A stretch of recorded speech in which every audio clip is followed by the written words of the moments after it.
The recent Third Doctor adventures from Big Finish have been like just a lovely warm pillow that you can cuddle up with at night. That's so cozy, so warm, so evocative of the 1970s of Doctor Who, the early 1970s.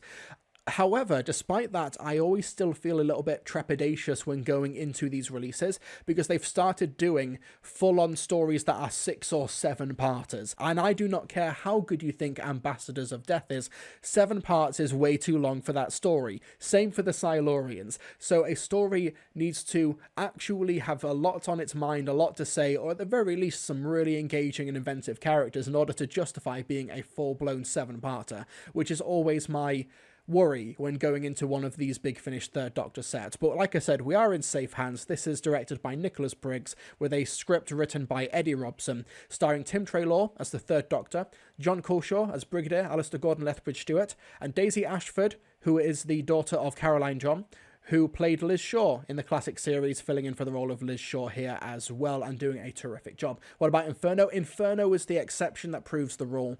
So, we've got here Intelligence for War, a 7-part story set in the 1970s, or maybe it's the 1980s, where the Doctor is still stranded on Earth trying to fix the TARDIS. Liz Shaw is the scientific advisor along with the Doctor at UNIT, and they stumble across a situation developing in the countryside where a Nazi soldier attacks a pub landlord, and they go to investigate because maybe there's some timey-wimey stuff. And then the plot evolves out from there to a really interesting political espionage thriller story involving a facility that UNIT have been keeping under wraps with a bunch of alien weapons, and some of those alien weapons may have gotten into the wrong hands. You've got this organisation called Pinpoint, which is led by Colonel Matthews, played by James Howard, who is wanting to try and usurp UNIT as the main military authority dealing with extraterrestrial stuff in the UK, and the Brigadier is obviously not happy about that.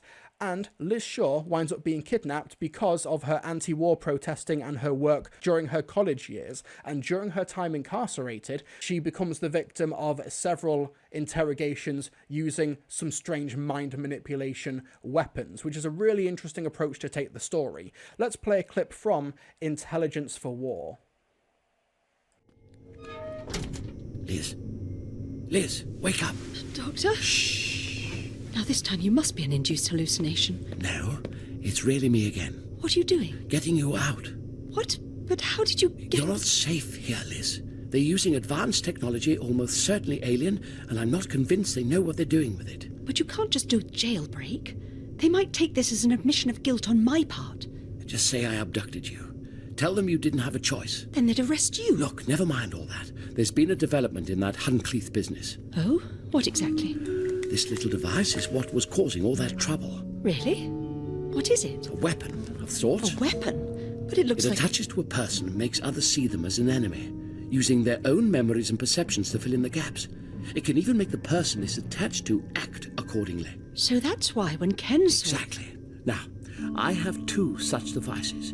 The first one must have failed to attach, or Teeling managed to claw it off. I see. I've modified this one so when I walked in here, the other guard saw me as a guard, but my own mind was unaffected. So that's how you got in. Precisely. Now, this one was attached to Teeling and hasn't been modified. All we do is get a guard to come in here, then attach it to him. Oh, is that all? Why? Because everyone who sees him in here will think it's you. Because I'm who they're expecting to see. And he'll act like you as well. That's clever. Thank you. Just one question. Shh. You'll have to wait, Liz. I can hear a guard coming.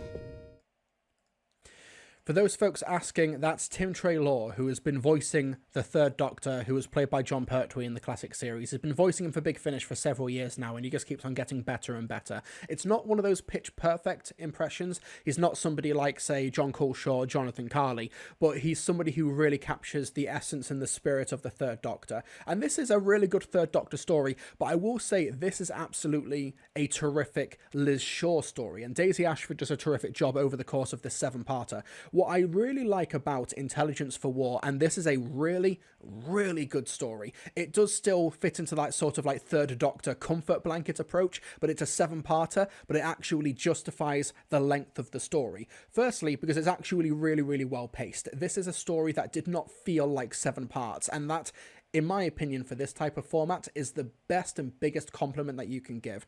But it also expands the characters. Now, this isn't like, oh, Liz Shaw turns out to have been a super duper secret agent and there's like some weird extraterrestrial background in terms of who they were. But it doesn't like destroy the canon of Doctor Who or bend it until it breaks. This is just filling in some gaps of what Liz Shaw was like during her college years, and then fills out, the sort of advocacy that she was doing and how she became a member of UNIT and whether or not it was really by choice, and if given the option, would she stick around? Which is a really good, interesting approach to take with the character. I thought that Intelligence for War might even like cap off the Liz Shaw storyline, because she just kind of disappears at the end of Inferno, and then I don't think she's ever heard from again during the rest of the series, with the exception of that cameo in The Five Doctors.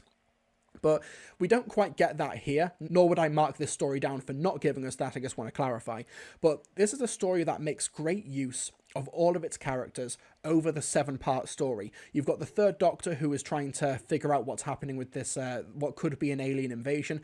You've got the Brigadier, who's trying to stop Pinpoint from usurping UNIT. Like I said, I think James Howard, who plays Colonel Matthews, who is the head of Pinpoint, is a brilliant foil for the Brigadier over the course of this story, and the sort of, the Brigadier's head shenanigans that he gets up to is really, really good. You've also got Izzy Walton, who plays Glenda, who is a student who is studying where Liz Shaw used to, and she gets wrapped into the action.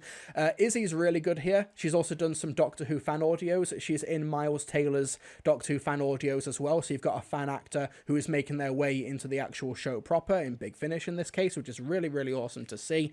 And what I loved about this was that it was taking what I thought could have been a basic 4-part setup. Alien weapons that UNIT has been storing have wound up in human hands or potential other alien hands, which is, of course, a really good premise for a story, especially an Earthbound UNIT story. There's a lot of commentary there about why don't UNIT dispose of these weapons, or will they want to use them in case that they need them. There's a lot of good back and forth between the Doctor and Brigadier. That's really cool. But then it expands outward. It's not like pew pew laser weapons or explosives and stuff. It's mind manipulation. It's altering perceptions. It's psychological warfare, which can still be used conventionally as, quote, weapons, but in a different and more interesting alien way. And it puts Liz Shaw through the ringer as well. In the clip there's the doubt when the Doctor walks into the room, because is this actually the Doctor? Is this an illusion that has been forced upon her during these interrogations? Really interesting approach, and it also keeps the audience on their toes, because they do not know, even in that clip, if the Doctor actually is the Doctor, or if Liz is going where the Doctor says that she's going to go. It really throws the audience off balance, which makes this 7-parter thoroughly, throughout the duration, a really enthralling listen. This is such a good story, and probably the best Third Doctor story since The Devil's Hoofprints a couple of years back. And you folks know that I loved The Devil's Hoofprints, which had Sadie Miller as Sarah Jane Smith, along with the Third Doctor. If I were to mark this down at all, I wish the Brigadier maybe had a bit more to do. And there's also a supporting character in here who is a little bit arch. He's a sociology professor who doesn't really get a lot of time to expand his character or his motivation.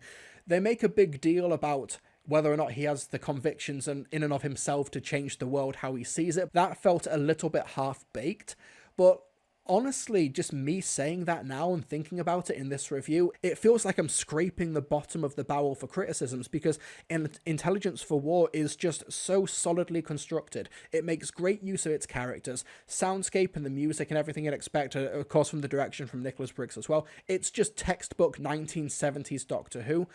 I really enjoyed this one. This was a really good story, really thoughtful in terms of what constitutes a weapon. And the fact that there are so many twists and turns and spoilers that I haven't even alluded to over the course of this review, it is a box set, it is a story that just keeps on giving. This could have just been a solid 4-parter, but the way that Eddie Robson has structured the script and utilised the characters, and also included more ones for the purposes of this story, it turns it into an exceptional 7-parter. And the fact that this is an exceptional 7-parter, which is no easy feat, makes me respect it even more.